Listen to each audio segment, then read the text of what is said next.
नमस्कार, प्रणाम। हम हई रंजन, आज साथ में बानी भोजपुरी जगत के पीआरओ विकास सिंह जी। जी नमस्कार, प्रणाम। रउआ सबके फिर से स्वागत बा भोजपुरिया एक्सप्रेस, भोजपुरिया बतकही और नीतीश बाबा ऑफिशियल पे। आज के जौन विशेष बतकही हुई वो हुई भोजपुरी भाषा, भोजपुरी गीत संगीत के साथे साथे भोजपुरी में फैलल अश्लीलता के ऊपर। तो जैसे कि रउआ सब देखत तानी कि कुछ चंद भोजपुरी के कलाकार लोग बालो जो ये कहता है कि अगर साफ़ सुथरा गाना भोजपुरी में रिलीज कल जाता, गावल जाता या श्रोता के पास सुनावल जाता तो लोग एकरा के पसंद नहीं के करत। अगर वो है अश्लील गाना गावल जाता, सुनल जाता, ये सुनावल जाता या वीडियो बनावल जाता, फिल्मावल जाता तो लोग बड़ा पसंद करता। तो विकास सिंह जी, हम बात करम रउआ से कि क्या वाकई भोजपुरी के जो सुने वाला जाने वाला लोग बाटे वो खाली अश्लील पसंद करता ना कि साफ सुथरा भी गाना पसंद करता? जी इस तरह सरासर बिल्कुल गलत बा। जे भी चंद कलाकार जे भोजपुरी में बा, जे भोजपुरी के बदनाम करता, कहता है कि भोजपुरी में अश्लील गाना ही लोग सुनता, पसंद करता, ये गलत बा। भोजपुरी हमने कहीं से भी अश्लील नहीं खेल, लेकिन कुछ कलाकार लोग के वजह से अश्लील भोजपुरी भइल जाता हमने के। जी बिल्कुल, ये सत्य बात बा कि सारा लोग, सारा कलाकार अश्लील नहीं खन गावत। कुछ चंद कलाकार भोजपुरी के बालो जे लोग अश्लील गा के ए भोजपुरी के माटी के सुगंध के दुर्गंधित करता। तो जैसे कि हम फिर से बात करें कि कुछ कलाकार जो अश्लील भी गईले बा, वो अच्छा भी गाना गईले बा, तो कुछ ऐसा का कलाकार के नाम थोड़ी जे अभी तक साफ सुथरा ही गाना दिले बा।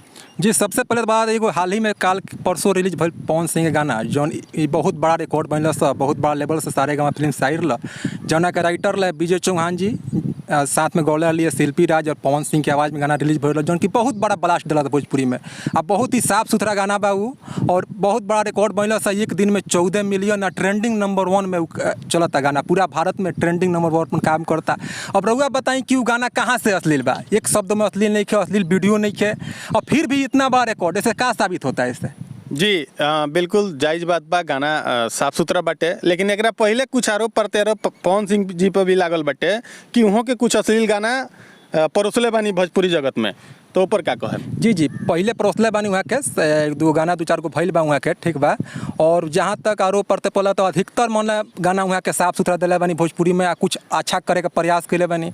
अब देखी ना, जहाँ तक अश्लीलता के बात बाटे, और हाल में रुआ सुननी आखड़ा के जन मेला चलत लिये सो, ओमें तमाम तरह के कुछ ऐसा गाना बजली जन अश्लील गाना रहा। बाकी खेसारी जी के गाना सुननी है रुआ, कोका कोला, हिलावे लू कमर हारमोनिया पर, नदी बीच नैया डोले, काला साड़ी शिल्पी राज जी के, चाहे ननदिया रे, चाहे ललका गमछिया वाला, बम्फर सुपर डुपर हिट बाजल, ओमें एक भी शब्द अश्लील ना रहा, फिर भी कैसे लोग सुनल से पसंद कैल से? अच्छा गाना रहा तब तो रुआ अच्छा काम करें तब न अच्छा लोग दर्शक पसंद करी।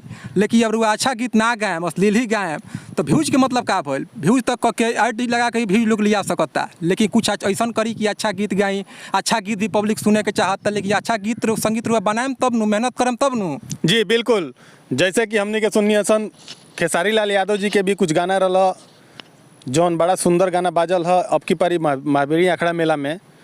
और तमाम लोग बाटे, सारा वो छोट से बड़ कलाकार बाटे जे अच्छा गीत दिले, जौना के भोजपुरी के जाने सुने समझे वाला लोग बड़ा सराहेला, बड़ा प्यार दुलार देला, बड़ा बढ़िया से सुनेला। तो फिर से हम आएम विकास सिंह जी, जैसे पवन सिंह जी, रितेश पांडे जी, खेसारी लाल यादव जी, अरविंद अकेला कलू जी बनी, यहाँ लोग के का निवेदन करें कि कैसन गाना अभी समाज में परोसे के चाहिए? जी सबसे बड़ा चीज़ बा कि जन हमनी के अश्लीलता के जन मुहिम बा, एवं हमनी शुरू से ही साथ दिले बानी, चाहे सोशल मीडिया हो के ग्राउंड पर हो काम हो के, हमनी के शुरू से अश्लीलता पर हमनी साथ दिले बानी। और ये मुहिम हमनी के चालू रही अश्लीलता पर। जे भी अश्लील गीत गाई ओकर हमनी के विरोध करें सा।